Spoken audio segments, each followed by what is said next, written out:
वफाकी वज़ीर इत्तलात का बैनुल-अक़वामी और कौमी मीडिया के हमरा लाइन ऑफ कंट्रोल का दौरा। मकसद भारत की जानिब से फैलाए गए झूठे और बेबुनियाद प्रोपेगेंडे को बेनकाब करना है। दौरे के दौरान ज़मीनी हक़ाइक़ मीडिया के सामने पेश किए गए। अता तारड़ ने कहा कि भारत की जानिब से बारहा पाकिस्तान के खिलाफ बेबुनियाद इल्ज़ामात लगाए गए। आज हमने आलमी और मुल्की मीडिया के सामने तमाम हक़ाइक़ रख दिए। जो मकामात भारत खाली दहशतगर्द कैंप्स करार दे रहा है वो दरअसल आम शहरी आबादी के इलाके हैं।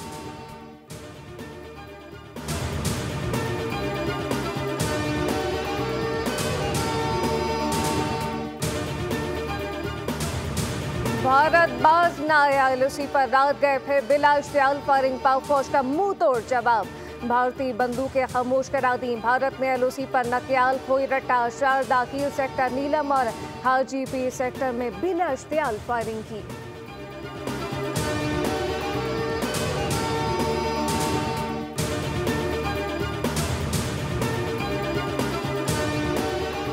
मुल्की सलामती पर अस्करी और सियासी क़यादत का इत्तफ़ाक़ राय। पाकिस्तान एक पुरअमन मुल्क है और ख़त्ते में अमन चाहता है, लेकिन अगर दुश्मन ने जाहिलियत की तो फ़ौज पाकिस्तान भरपूर और मुंह तोड़ जवाब देने की मुकम्मल तैयारी रखती है। वज़ीर इत्तलात अता तारड़ और DGIS lieutenant general PR Ahmed Sharif की कौमी सलामती इजलास में ब्रीफिंग सियासी क़यादत को दिफाई तैयारी और हुकूमती सिफारती इक़दामात पर आगाह किया। इजलास में पहलगाम फौज फ्लैग ऑपरेशन के बाद की सूरत हाल और भारतीय अज़ाइम पर सियासी जमातों का एतमाद में लिया गया।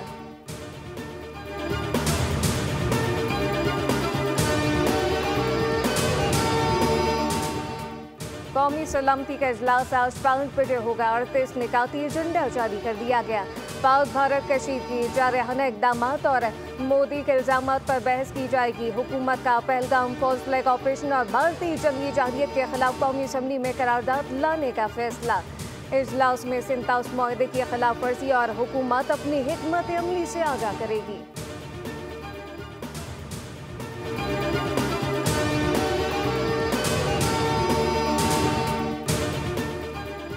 अक़वाम मुत्तहिदा की सलामती कौंसिल का इजलास आज होगा। पहलगाम वाक़े के बाद पाक भारत कशीदगी से पैदा होने वाली सूरत हाल पर गौर किया जाएगा।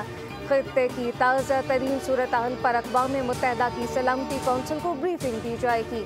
पाकिस्तान सलामती कौंसिल को भारत के जारहाना इक़दामात, इश्तियाल अंगेज़ी और बयानात से आगाह करेगा।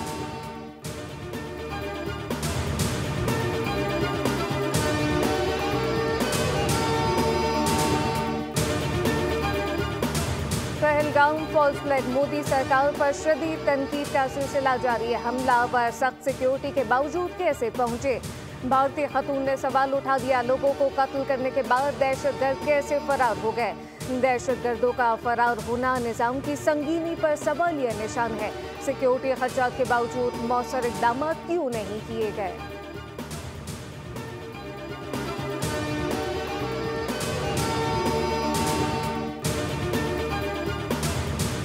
ईरानी वज़ीर ख़ारजा अब्बास अराग़ची पाकिस्तान के दौरे पर पहुंच गए। ईरानी वज़ीर ख़ारजा की पाक भारत कशीदगी पर पाकिस्तान की आला क़यादत से मुलाकातें शेड्यूल।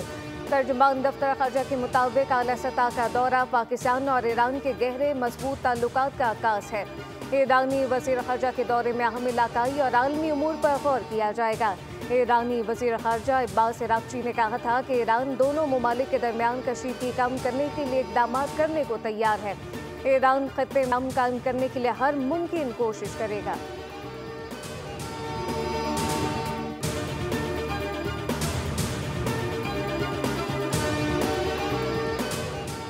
सिंध के बेशतर इलाकों में बारिश से मौसम सुहाना हो गया। हैदराबाद और नवाबशाह में तेज आंधी के साथ बारिश ने गर्मी का जोर टूट गया। नवाबशाह में बारिश के दौरान तेज हवा से घर की दीवार गिर गई, जिससे 2 मासूम बच्चे जान बहक हुए। दीवार गिरने से बच्चों की वालिदा और एक बच्चा शदीद जख्मी। कराची में आज से गरज चमक के साथ बारिश का इम्कान। बारिश से कबल आंधी या गर्द आलूद तेज हवाएं चलने की तवक्को।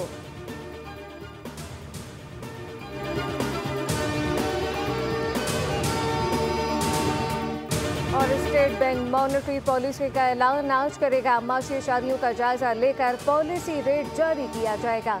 माहिरीन के मुताबिक मॉनेटरी पॉलिसी कमेटी इजलास में शरह सूद में कमी का फैसला किया जा सकता है, जबकि इस वक्त शरह सूद 12% की सतह पर है।